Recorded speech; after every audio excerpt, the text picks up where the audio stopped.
पीके Rohilla study point में आपका फिर से स्वागत है। इस वीडियो में हम जानेंगे कि जो विद्यालयों द्वारा बजट प्रस्तुत किया जाता है आगामी वित्तीय वर्ष का और चालू वित्तीय वर्ष का संशोधित अनुमान जो प्रस्तुत करना होता है हर वर्ष, वो किस प्रकार से हम बनाएं, इस वीडियो में हम जानेंगे। यानी इस वर्ष हम आय व्यय अनुमानक 2021-22 का हम अनुमानक लगाएंगे और 2020-21 जो चालू वित्तीय वर्ष है उसका संशोधित अनुमानक लगाया जाएगा। तो उसका जो भी प्रपत्र 8 है, प्रपत्र 9 है, GA1 है, सभी प्रपत्र हम एक्सेल फाइल के द्वारा ऑटोमेटिक जनरेट किस प्रकार से करें, एक्सेल फाइल के द्वारा ये कार्य हम तुरंत आसानी से किस प्रकार से कर सकते हैं, इस वीडियो में हम जानेंगे। वीडियो स्टार्ट करने से पहले मैं आपको बताता हूँ, यदि आप मेरे चैनल पर नए हो या पहली बार आए हो तो कृपया करके चैनल को सब्सक्राइब कर ले, बेल आइकन को प्रेस कर ले ताकि आगे आने वाली सभी वीडियो की नोटिफिकेशन आप तक सबसे पहले आ चुके। और सभी लोगों से रिक्वेस्ट है, वीडियो अच्छा लगे तो लाइक ज़रूर करें और ज़्यादा से ज़्यादा शेयर करें। तो स्टार्ट करते हैं। जो ही आप फाइल को ओपन करोगे एक्सेल की फाइल को, तो यहाँ आप देख सकते हो ये सर्कुलर रेफरेंस वार्निंग का एक मैसेज होगा, इसको आप ओके कर दीजिए। और जो माइक्रोसॉफ्ट और एक्सेल का जो हेल्प का ऑप्शन है ये ओपन होगा, इसको आप कैंसिल कर दीजिए। ये आप देख सकते हो ये एक्सेल की फाइल यहाँ पे बनाई गई है मेरे द्वारा और बहुत ही आसानी से इसमें हम कैलकुलेशन कर सकते हैं बिना किसी अतिरिक्त प्रयास के। बहुत ही कम डाटा स्वयं को हमें भरने होंगे और जो कैलकुलेशन है वो इसमें ऑटोमेटिक होगी, फॉर्मूले लगाए गए हैं। और ये जो एक्सेल फाइल है आपको यहाँ नीचे डिस्क्रिप्शन में इसका लिंक उपलब्ध करवा दिया गया है, वहाँ से आप इसको डाउनलोड कर सकते हो और इसको प्रयोग में ले सकते हो। इस प्रकार से आपको एक्सेल शीट का इंटरफेस यहाँ आपको दिखा देगा। ये आप देख सकते हो ये इंट्रोडक्शन टैब है, ये आप देख सकते हो इंट्रोडक्शन टैब में ये मैंने यहाँ कुछ यहाँ लिखा है, आप देख सकते हो। चैनल को सब्सक्राइब करने के लिए मैंने आपको रिक्वेस्ट पहले भी की है, एक बार फिर से कर रहा हूँ। और ये आप देख सकते हो किसी भी शीट को अनप्रोटेक्ट करने के लिए, और यदि आप अपने परफॉर्मा को पेज की सेटिंग करना चाहते हो प्रिंट लेने के लिए, एक पेज में कोई डाटा ज़्यादा जाता है तो अगले पेज में जाता है, तो उसको सेट करने के लिए पासवर्ड प्रोटेक्टेड है शीट ऐसे तो, लेकिन इसको आप अनप्रोटेक्ट भी कर सकते हो। अनप्रोटेक्ट करने के लिए आप रेफरेंस टैब में जो रिव्यू टैब है, ये आप देख सकते हो रिव्यू टैब में ये अनप्रोटेक्ट शीट है, यहाँ पे क्लिक करके और यहाँ पासवर्ड लगा सकते हो। पासवर्ड मैंने यहाँ डिस्क्रिप्शन में दे दिया है और यहाँ एक्सेल शीट में भी लिखा हुआ है, वहाँ से आप ये पासवर्ड लगा के उसको अनप्रोटेक्ट कर सकते हो और अपनी आवश्यकता अनुसार प्रिंट निकालने के लिए यहाँ पेज को सेट कर सकते हो। अभी हम बात करते हैं सबसे पहले GA1 प्रपत्र जो होता है इसकी हम बात करते हैं। ये आप देख सकते हो यहाँ आपका सबसे पहले ऑफिस का नाम यानी आपकी स्कूल का जो नाम है यहाँ आप टाइप कर सकते हो। यहाँ ऑफिस ID आपकी ऑफिस कोड है जो वो लिखा जाएगा और यहाँ बजट हेड आप टाइप कर सकते हो। यहाँ स्कूल का नाम आप लिखो, यहाँ कर्मचारियों का नाम आप देख सकते हो, यहाँ कर्मचारियों का नाम यहाँ आपको लिखना होगा। आपके जिस हेड का आप बजट बना रहे हो, जैसे आप मान लो ये नॉन प्लान का आप बजट बना रहे हो तो नॉन प्लान में जितने भी कर्मचारी है उनका नाम आपको यहाँ लिखना है। इसमें भी दो कैटेगरी आप यहाँ देख सकते हो, गजेटेड और नॉन गजेटेड। सबसे पहले यहाँ गजेटेड की दी गई है, ये आप देख सकते हो गजेटेड। उसके बाद जितने भी उसमें कार्यरत हैं उन सबके नाम यहाँ आपको लिखने हैं। यहाँ मैंने सैंपल के रूप में लिखा है ये 3 नाम, आप अपने कर्मचारी का नाम लिख सकते हो। यदि कोई पोस्ट वैकेंट है, मान लो कोई लेक्चरर है उसकी पोस्ट वैकेंट है तो यहाँ पे वैकेंट लिखाएगा, वैकेंट आपको लिखना होगा। इस प्रकार से आप वैकेंट लिख सकते हो। कोई प्रोबेशन में कार्यरत है, फिक्स वेतन पे कार्यरत है तो उसके आगे आपको फिक्स लिखना होगा और फिक्स लिखने के बाद और उसका डाटा है वो सैलरी है वो भरनी नहीं है आपको, ठीक है ना, ये काम आपको करना होगा। इस प्रकार से आप देख सकते हो यदि कोई कर्मचारी वैकेंट है, मतलब कोई कर्मचारी उस पर कार्यरत नहीं है तो वैकेंट लिख के आपको केवल उसका लेवल लिखना है और यहाँ सैलरी ये खाली छोड़ देनी है। इस प्रकार से फिक्स की भी आपको खाली छोड़ देनी है, ये आगे आपकी आ जाएगी। तो इस प्रकार से सबसे पहले आपको करना क्या होगा, जैसे कर्मचारी आपने लिया इसका पे लेवल पे मैट्रिक्स है या पे रेंज है, पोस्ट नेम है, वो लिखने के बाद ये आप देख सकते हो यहाँ प्रथम मार्च 2021 को देय वेतन, तो ये 8 नंबर जो कॉलम है प्रथम मार्च 2021 को देय वेतन, यानी फिलहाल जुलाई 2020 में इंक्रीमेंट लगने के बाद जो वेतन है वही मार्च 2021 में होगा। तो जुलाई के वेतन बिल से इंक्रीमेंट लगने के बाद जो बेसिक सैलरी है वो कर्मचारी की आप लिख सकते हो। तो यहाँ केवल आपको उसकी बेसिक सैलरी लिखनी है। और जो ये सेल आप देख रहे हो जो कलर में आपको दिखाई दे रहे हैं, यहाँ पे फॉर्मूले लगे हुए हैं और लॉक भी कर रखे हैं मैंने, तो आपको इसमें कोई भी गलती नहीं होगी। केवल आप कर्मचारी का यहाँ बेसिक लिखोगे जो भी बेसिक एलसी मान लो, इसकी जो भी बेसिक एलसी मान लो, अब 73,500 में लिखता हूँ, 73,500 लिखते हैं। आप देख सकते हो यहाँ ऑटोमेटिक ये 12 महीनों की जो सैलरी है कैलकुलेट करके ऑटोमेटिक यहाँ आ चुकी है। उसके बाद इस कॉलम में आपको करना क्या होगा मैं आपको बता देता हूँ, यानी इसके इंक्रीमेंट कितना लगेगा अगली वर्ष के लिए, 21-22 में उसका कितना इंक्रीमेंट लगेगा। मतलब जो 73,500 है उससे अगला लेवल कौन सा है ना। L16 में 73,500 के बाद अगला स्टेप कौन सा है इसका बेसिक का, वहाँ आप देख सकते हो 7th पे की जो पे मैट्रिक्स की सारणी है वहाँ से आप अगला लेवल देख सकते हो। 73,500 के बाद जो भी है उसका आप डिफरेंस यहाँ काट सकते हो, ठीक है। तो यहाँ मैंने फॉर्मूला नहीं लगाया, अब अपने हिसाब से जो 3% इंक्रीमेंट लगता है वो यहाँ लगा सकते हो। इसके लिए मैंने आपको बता दिया 7th पे की जो सारणी है वहाँ से आप देख सकते हो। जैसे 73,400 है फिलहाल, तो 73,400 का जो अगला इंक्रीमेंट है वो 75,600 है। तो यहाँ 75,600 में से 73,400 घटा देंगे, यानी 75,600 में से 73,400 माइनस कर देंगे। जो राशि आएगी वो आपको यहाँ फिल करनी है। तो इस कॉलम में केवल आपको ये बनी है। तो यहाँ तो ये जुलाई 2020 का जो मंथली जो सैलरी बिल है वहाँ से कर्मचारी की बेसिक लिख सकते हो। यहाँ उससे अगला इंक्रीमेंट जो है वो 7th पे सारणी से देखिए अगला इंक्रीमेंट है, उस इंक्रीमेंट की राशि से वह जो अगला इंक्रीमेंट जो होगा जितनी भी राशि भी है, जैसे 73,400 के बाद में अगला जो स्टेप है वो है 75,600। तो 75,600 में से 73,400 माइनस करके जो राशि आएगी उसका जो डिफरेंस आएगा, अंतर आएगा, वो यहाँ आपको लिखना है। ये लिखने के बाद ये लिखते ही ये कैलकुलेशन अपने आप हो जाएगी। जो वर्दी की रकम है गुना 8 करके हम जो निकालते हैं 8 से गुना करके वो ऑटोमेटिक निकल जाएगी। उसके बाद इनका जो योग है वो भी ऑटोमेटिक यहाँ आपको हो जाएगा, यानी 12 महीने की। और इसका जो वर्दी होगी अगले इंक्रीमेंट उससे योग होने के बाद 21-22 का जो उसका अनुमान है वो यहाँ पे आ जाएगा। और चालू वर्ष का संशोधित अनुमान ये भी ऑटोमेटिक यहाँ काउंट कैलकुलेट हो जाएगा। यहाँ केवल आपको जून 2020 की सैलरी लिखनी है इस कॉलम में, लास्ट वाले जो 14 नंबर कॉलम में जून 2020 का जो मूल वेतन है वो लिखना है। तो सब कर्मचारी का इस प्रकार से आपको डाटा एंट्री करनी है। तो आप इसमें समझ गए होंगे। एक बार फिर से बता देता हूँ मैं, यहाँ 8 नंबर कॉलम में जुलाई 2020 की जो बेसिक सैलरी है वो आपको लिखनी है। 14 नंबर में जून 2020 की जो सैलरी है वो लिखनी है।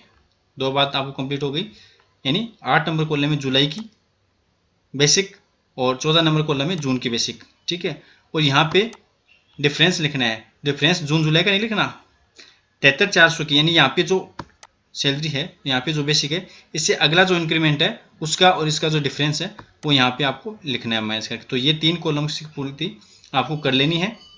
इन कॉलम्स की पूर्ति करते ही ये आप देख सकते हो यहाँ टोटल जो गजेटेड ऑफिसर है उनका जो योग है ये पूरा ऑटोमेटिक कैलकुलेट हो जाएगा। उसके बाद नॉन गजेटेड है उनका भी आप यहाँ नाम लिख के एंट्री कर सकते हो। यहाँ पे आप नाम लिख के उनकी यदि वैकेंट तो वैकेंट लिखोगे, वैकेंट में फिक्स में आपको सैलरी नहीं लिखनी है, 00 लिखना है। और बाकी जितने भी कार्यरत हैं उन सबका नाम लिखने के बाद उनका जो लेवल है ये आप चेंज कर सकते हो, यहाँ से लिख सकते हो। पूरा खुला है आपके लिए, अनप्रोटेक्ट है सीट पूरी। और यहाँ उनकी बेसिक लिखना है। जो ये मैंने कलर्स में कर रखे हैं ये केवल अनप्रोटेक्ट कर रखे हैं मैंने, इसको भी आप चाहो तो अनप्रोटेक्ट कर सकते हो बाद में। तो इस प्रकार से ये सब करने के बाद आप नीचे आप देख सकते हो इनका भी टोटल नॉन गजेटेड का भी योग हो जाएगा। उसके बाद ग्रेन टोटल हो जाएगा, यहाँ पे गजेटेड नॉन गजेटेड दोनों का योग अपने आप यहाँ पे हो जाएगा। तो इसमें आपको कोई भी कैलकुलेशन करने की जरूरत नहीं पड़ेगी, केवल आप कर्मचारी की ये बेसिक सैलरी है और डिफरेंस निकाल के इस प्रपत्र को पूरा कर सकते हो। J1 पार्ट ए जिसको प्रपत्र 8 भी कहा जाता है, इसको आप पूरा कंप्लीट कर सकते हो बहुत ही आसानी से। इसके बाद इसी में नीचे यहाँ पे J1 पार्ट बी दिया गया है। पार्ट बी में आप देख सकते हो योग अधिकारी कर्मचारी, इस प्रकार से ये भी आपको कुछ नहीं करना है, इसमें ये ऑटोमेटिक तैयार हो गया। वहाँ पे आपने जो सैलरी भरी है उसके हिसाब से ऑटोमेटिक ये हो चुका है। इसमें सुविधाजनक बात है जो मैं आपको बता रहा हूँ कि ऑटोमेटिक कैलकुलेट हो चुकी है। योग अधिकारी ये 2020-21 का 21-22 के दोनों ऑटोमेटिक कैलकुलेट हो चुके हैं। कर्मचारियों का भी योग ऑटोमेटिक कैलकुलेट हो चुका है और इन दोनों का भी योग ऑटोमेटिक हो चुका है। यहाँ पे महंगाई भत्ता फिलहाल 17% है तो ये भी ऑटोमेटिक है। फिलहाल इनको मैंने प्रोटेक्ट नहीं कर रखा है 17% वालों को, महंगाई भत्ता को। तो ये आप इसके बाद यहाँ जो महंगाई भत्ता का एरियर है, डीए का एरियर है 5% जो 8 महीनों का मिला था वो यहाँ राशि आप लिख सकते हो। ये भी प्रोटेक्ट नहीं किया है, यहाँ आप राशि कैलकुलेट करके या आपने जितने भी बिल बनाए हैं उस बिल का डीए एरियर का जो टोटल है, ग्रांड टोटल जो इसको ग्रॉस बोलते हैं, ग्रॉस टोटल, वो यहाँ पे आप लिख सकते हो। इसके बाद मकान किराया भत्ता 8% की दर से लगा हुआ है, ये भी ऑटोमेटिक कैलकुलेट है, अब इसमें भी करने की जरूरत नहीं है ये सारे। इसके बाद समर्पित की बात है, समर्पित आप निकाल सकते हो, ये आपको कैलकुलेट करना होगा। ये जितनी भी जो सैलरी है 2020-21 की, जैसे फिलहाल आपको 20-21 का ये है तो इसमें यदि आप करना चाहते हो समर्पित का तो 2020-21 का जो योग आया ऊपर यहाँ पे आप देख सकते हो, 2020-21 में कर्मचारी का जो योग है, कर्मचारियों की सैलरी का, ये आप देख सकते हो, ये योग, ये आपको मैं बता देता हूँ, ये योग आया है 85,000, ये देख सकते हो आप 85,003, ये आप देख सकते हो, ये जो अमाउंट है 85,003, ये जो अमाउंट है इसमें 2 का भाग देने के बाद बट्टा 2 गुणा 17% निकालने के बाद जो राशि आएगी उनको जोड़ने के बाद, उनको जोड़कर और यहाँ आप सिलेंडर में लिख सकते हो। वो यहाँ समर्पित में 2020-21 के कॉलम में आपको लिखना है, इस कॉलम में। इसी प्रकार 2021-22 के लिए उसी राशि में जो 85,003 उसमें इंक्रीमेंट की राशि जोड़ देनी है। ये इंक्रीमेंट की राशि है 25,400, आप देख सकते हो, ये 25,400 इंक्रीमेंट की राशि है। तो इसमें 85,003 में 25,400 जोड़कर और बट्टा 2 गुणा 17%, कैलकुलेटर से आप कर सकते हो, बट्टा 2 और गुणा 17% प्लस बराबर, यानी उन दोनों राशि को जोड़ना है। ये आप कैलकुलेटर से कर सकते हो और वो राशि जो उसको आप यहाँ 21-22 में समर्पित में जो सिलेंडर है इसमें आप यहाँ लिख सकते हो। ये थोड़ी सी प्रॉब्लम है, माउस नहीं है मेरे पास इसलिए लैपटॉप से कर रहा हूँ, तो ये इसमें राशि आएगी। इसी प्रकार से धुलाई भत्ता है वो यहाँ आप लिख सकते हो, जितने आपके 4th ग्रेड में जो कार्यरत है उनका जो धुलाई भत्ता है 150 रुपया प्रति माह, तो 12 से गुणा करोगे तो 1800 रुपया होगा। तो जितने भी जने, एक जने हैं तो 1800 आ जाएंगे, और यदि 2 जने हैं तो 3600 आ जाएंगे। इसी प्रकार से कैशियर भत्ता, यदि आपकी कोई मंत्रालय कर्मचारी विद्यालय में कार्यरत है तो ही ये देय होगा, केवल मंत्रालय कर्मचारी को देय होता है। तो ये 75 रुपये महीने के हिसाब से, और 75 गुणा 12 तो 900 रुपये जो है ये आप कैशियर भत्ता लिख सकते हो। यहाँ बोनस में आप लिख सकते हो, जो भी कर्मचारी अपने इस हेड में जितने भी कर्मचारी है उनका जो 67-74 की रेट है उससे हमें बोनस देना है। उस हिसाब से जितने भी कर्मचारी है उनको 67-74 की राशि से गुणा कर देंगे, वो हमें 20-21 में और 21-22 में यहाँ हमें लिखना है। इसमें एक बात ध्यान रखनी है, जो गजेटेड पोस्ट है उनको किसी को भी बोनस दे नहीं होता, और जो नॉन गजेटेड है उसमें जो L13 है उनको बोनस नहीं मिलता है। L13 से ऊपर के जो भी है या L13 के उनको बोनस नहीं मिलता है, और L12 तक की कर्मचारी को जो नॉन गजेटेड है उनको बोनस मिलता है। यदि आपको कोई ऐसा कर्मचारी विकलांग होता है तो वो आपको कैलकुलेट करके लिखना है। फिक्स वेतन पे यदि कोई कार्यरत है, जहाँ हमने कर्मचारियों का यहाँ लिखा था, और यहाँ कोई कर्मचारी यदि फिक्स पे था, या आप देख सकते हो कोई कर्मचारी फिक्स पे है, यदि है तो वहाँ पे तो अमाउंट लिखना नहीं है, उसका अमाउंट यहाँ हमें लिखना है। फिक्स वेतन में आप देख सकते हो, ये फिक्स वेतन की जो लाइन है इसमें आपको लिखना होगा उसका जो भी फिक्स वेतन में जो भी उसकी सैलरी है, फिक्स बेसिक है, उसका 12 से गुणा करके आप यहाँ लिख सकते हो दोनों में। इसके अलावा योग बताइए ऑटोमेटिक कैलकुलेट हो जाएगा, आप देख सकते हो। कुल योग समेतन ये भी ऑटोमेटिक कैलकुलेट हो जाएगा, और योग प्रपत्र नए नए ये भी ऑटोमेटिक कैलकुलेट हो जाएगा। यदि अभी कोई यात्रा व्यय या चिकित्सा व्यय का है तो आप इसमें यहाँ एंट्री कर सकते हो। इसके बाद आपका ये प्रपत्र कंप्लीट हो जाएगा। उसके बाद आपको अगली शीट में चलना है, आप देख सकते हो GA2 and 4 जो ये है इसमें आप क्लिक करो तो इस शीट में हम आ चुके हैं। यहाँ आप देख सकते हो, सबसे पहले ऊपर हम चलते हैं। यहाँ ऑफिस का जो नाम है ये आप चेंज कर सकते हो। यहाँ मैं आपको बता देना चाहूँगा कि जो नीचे वाला प्रपत्र GA4 को आप पहले कंप्लीट कीजिए। तो मैं आपको बता दूँ, क्योंकि इसमें ये आप देख सकते हो ये सारी जो राशि है दोनों 11 नंबर और 12 नंबर की जो है ऑटोमेटिक कैलकुलेट हो चुकी है पिछले वाले प्रपत्र से। तो यहाँ को कोई भी चेंज नहीं करना है, और ये वैसे भी लॉक है। केवल आपको यहाँ जो सवेतन है पिछले 3 वर्षों की जो वास्तविक हुए के आंकड़े हैं, केवल ये इस कॉलम में भरने हैं। तो इसमें आपको, इसमें तो कोई भरना नहीं है, ये तो केवल खाली रहेंगे इतने। तो ये आप देख सकते हो, ये जो एरिया है ये, इसमें तो कुछ आपको भरना नहीं है। केवल यहाँ नीचे ये आप देख सकते हो, ये जो आप देख रहे हो कुल योग समेतन, इसमें केवल आपको तीनों वर्षों के 2017-18, यहाँ पे 18-19 और यहाँ पे 19-20 में जो आपकी खर्चा हुआ है राजकोष में से आप इसका एक्सपेंडिचर निकाल सकते हो। 17-18, 18-19 और 19-20 है ना, अप्रैल से मार्च तक के हर साल के यहाँ निकाल के आप इसमें जो भी आपकी राशि एक्सपेंडिचर में हुई है, जो व्यय हुई है, वो यहाँ लिख सकते हो। उसके बाद अगला जो कॉलम है आय व्यय अनुमानित 2020-21, इसमें आपको जो राशि आवंटित हुई है 2020-21 में इस साल, वो आपको लिखनी है इसी कॉलम में। और वास्तविक व्यय के आंकड़े, ये भी आपको एक्सपेंडिचर निकालना है राजकोष से। तो इस प्रकार से इस अवधि का आप निकाल लो, अगस्त 19 यानी 1 अगस्त 19 से 31 मार्च 2020 तक का, 1 अप्रैल 2020 से और 31 जुलाई 2020 तक का, ये भी आप एक्सपेंडिचर निकाल के और इनमें 7 नंबर और 8 नंबर में यहाँ पे आप पूर्ति कर सकते हो। ये जो कॉलम आप देख रहे हो 7 नंबर, यहाँ पे 8 नंबर, ये इसकी पूर्ति आप राजकोष से एक्सपेंडिचर निकाल के कर सकते हो। उसके बाद ये ऑटोमेटिक कैलकुलेट हो जाएगा योग दोनों का, और ये राशि भी ऑटोमेटिक इसमें से घट के ऑटोमेटिक आ जाएगी, आपको यहाँ घटाने की जरूरत नहीं पड़ेगी। जो ही आप यहाँ अमाउंट भरोगे, जो भी आपका अमाउंट होगा वो कैलकुलेट हो जाएगी। यानी जो भी जैसे राशि है, मैं आपको दिखाता हूँ, ये राशि और ये राशि ये जुड़ के यहाँ कैलकुलेट हो गई और इसमें से ये ऑटोमेटिक घट जाएगी, आप देख सकते हो, ये देख सकते हो आप।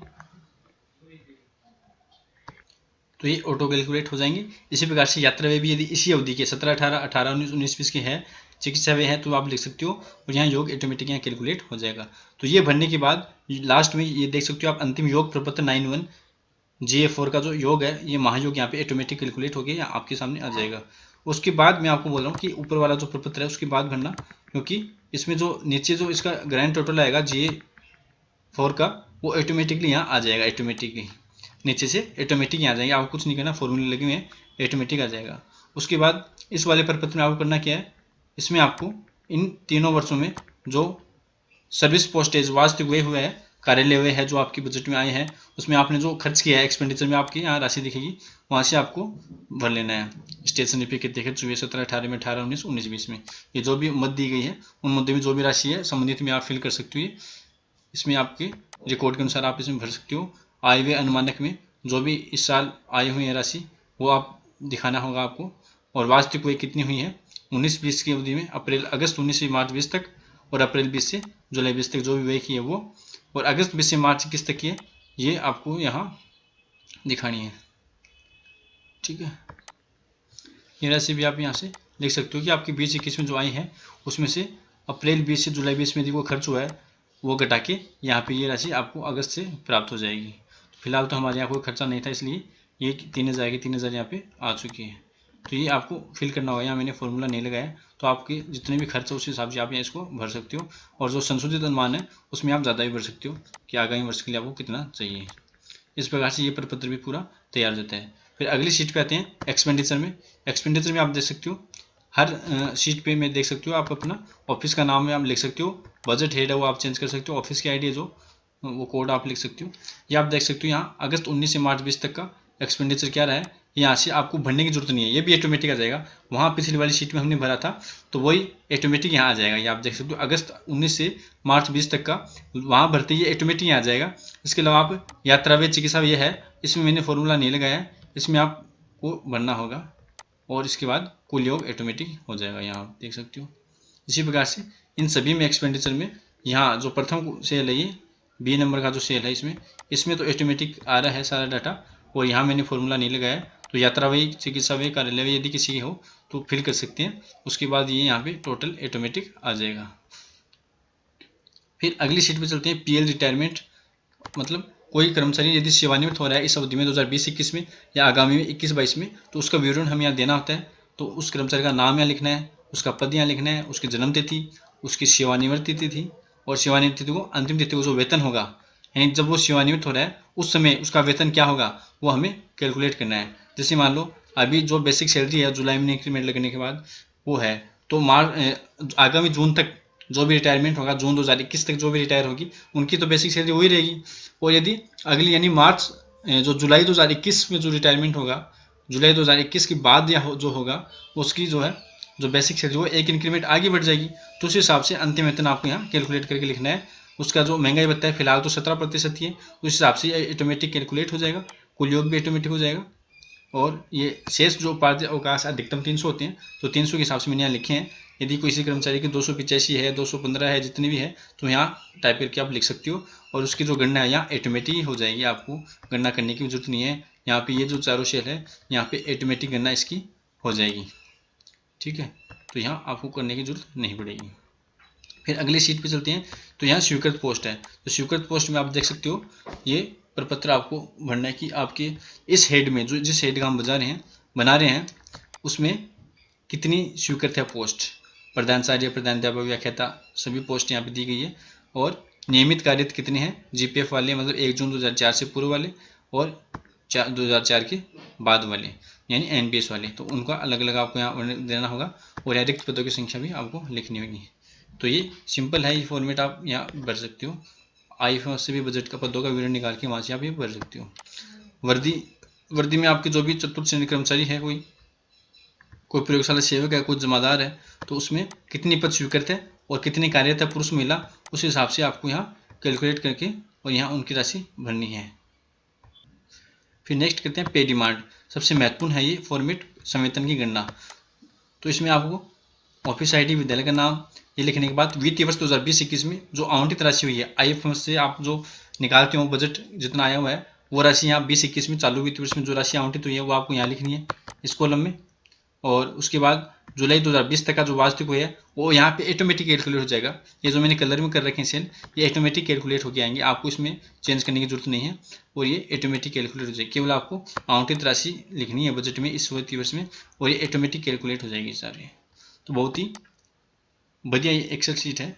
नेक्स्ट जो है वो GA3 प्रपत्र है महत्वपूर्ण, जो चालान जो हम जमा कराते हैं, प्रवेश शुल्क है, टीसी है या अध्यक्ष भुगतान की वसूली है, ये सब आपको यहाँ चालान नंबर और यहाँ लिखने हैं, चालान नंबर, चालान संख्या और दिनांक, और जितनी जितनी राशि इस अवधि में जो अवधि दी गई है इस अवधि में जो भी आपके यहाँ है वो डाटा आप यहाँ फिल कर सकते हो। तो ये तो सिंपल है, आप यहाँ इसको फॉर्मेट को फिल कर सकते हो।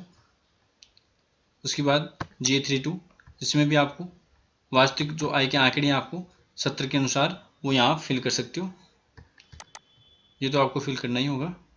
उसके बाद अगला पत्र है वो संविदा कार्मिकों का है। तो संविदा कार्मिक में यदि कोई हो तो यहाँ आप दे सकते हो उसका विद्यालय का नाम और जितने कार्मिक उस कार्मिक का नाम है, पद है, मासिक वेतन है और उसका जो अनुमान आपको देना है। फिलहाल हमारे नील है तो ये आप नील कर सकते हो। इसी प्रकार से एक और प्रपत्र है फिक्स वेतन का, यहाँ आप उसका भी विवरण दे सकते हैं। नेक्स्ट इसी प्रकार से आप फिक्स वेतन का बना सकते हो, फिक्स वेतन कार्मिक लिख के और यहाँ फिक्स वेतन का भी विवरण यहाँ दे सकते हो। तो इस प्रकार से एक्सेल शीट तैयार की है आपकी सुविधा के अनुसार। तो आशा है आपके लिए फ़ायदेमंद होगी एक्सेल शीट और बहुत ही आसानी से आप इसमें कैलकुलेशन कर सकते हो। फिर भी यदि किसी भाई कोई समस्या हो तो वो बेहिचक पूछ सकते हैं, कमेंट बॉक्स में कर सकते हैं, कमेंट करके पूछ सकते हैं। और फिर भी मैंने बता दिया है, शीट को आप अनप्रोटेक्ट करने के लिए यदि आप इसको प्रिंट देना चाहते हो तो प्रिंट प्रीव्यू देखिए आप देख सकते हो। प्रिंट प्रीव्यू में यदि कोई पेज बाहर जा रहा है कोई डाटा तो आप उसको रीसेट कर सकते हो। इसको पासवर्ड है वो मैंने आपको डिस्क्रिप्शन में दे दिया है और यहाँ शीट के जो इंट्रोडक्शन टेब है उसमें भी यहाँ दिया गया है, तो आप वहाँ से अनप्रोटेक्ट कर सकते हो।